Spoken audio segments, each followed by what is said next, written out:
बुढ़िया और उसकी दो बेटियां की यह एक पुरानी कथा है। एक गांव में एक बुढ़िया और उसकी दो बेटियां रहती थी। बड़ी का नाम शीला और छोटी का नाम शालू था। उन दोनों बेटियों को बड़े प्यार से पालन पोषण किया था। जब दोनों बेटियां बड़ी हुई तो उनकी मर्जी से शादी करवा दी। उन दोनों बेटियों और उनकी मां को कहीं कोई तकलीफ नहीं थी। शीला और शालू अपने ससुराल में अच्छे से घुल मिल गई थी। एक दिन दोनों ने एक बिजनेस शुरू किया।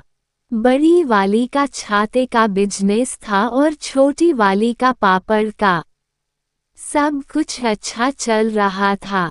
उसकी मां दोनों बेटियों से बहुत प्यार करती थी। कभी बड़ी वाली के यहाँ रहने चली जाती थी तो कभी छोटी वाली के यहाँ। शीला और शालू भी अपनी से बहुत प्यार करती थी। एक दिन बहुत तेज धूप निकली थी। उसकी माँ शीला को याद करके रोने लगी, जिसका छाते का दुकान था, क्योंकि कुछ दिनों से ठीक से नहीं चल रहा था। उसकी माँ भगवान से बोलने लगी कि आप बारिश क्यों नहीं कर रहे हो? बारिश हो जाएगी तो लोग छाते खरीदना शुरू कर देंगे। मेरी बेटी का जो धंधा है धीमा हो गया है। वो अपना परिवार कैसे चलाएगी? इतना बात बुढ़िया ने कहा कि चमत्कार हो गया और बारिश शुरू हो गई। बुढ़िया खुश हो गई और उसके चेहरे पर मुस्कान आ गई। फिर उसके चेहरे पर अभी मुस्कान आई ही थी कि उदास हो गई और वापस आसमान के ऊपर देखकर रोने लगी। हे भगवान, ये आपने क्या कर दिया?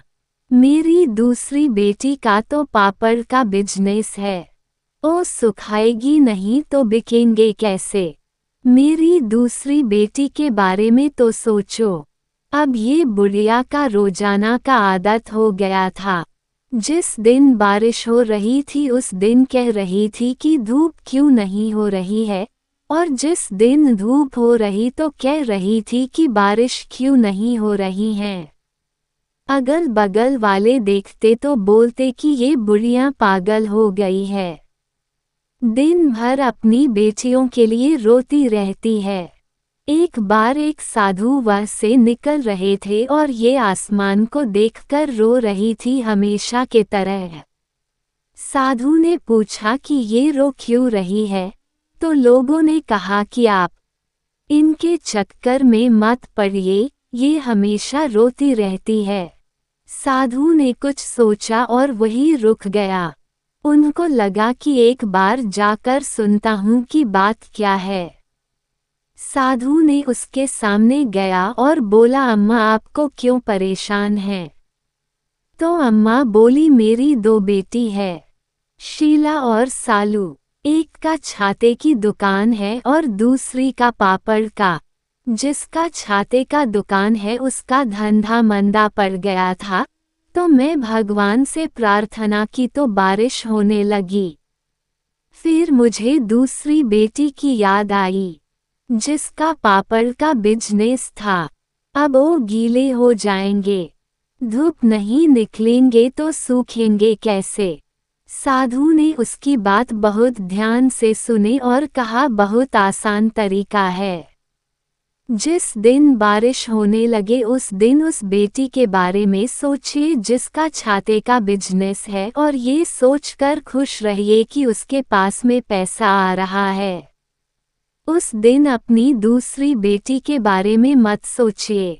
जिस दिन धूप निकले उस दिन अपनी उस बेटी के बारे में सोचिए जिसका पापड़ का बिजनेस है। उस दिन उस वाली बेटी के बारे में मत सोचिए जिसका छाते का बिजनेस है। अम्मा को साधु की सारी बातें समझ में आ गई और उसके कही हुई बातों पर चलने लगी और खुश रहने लगी।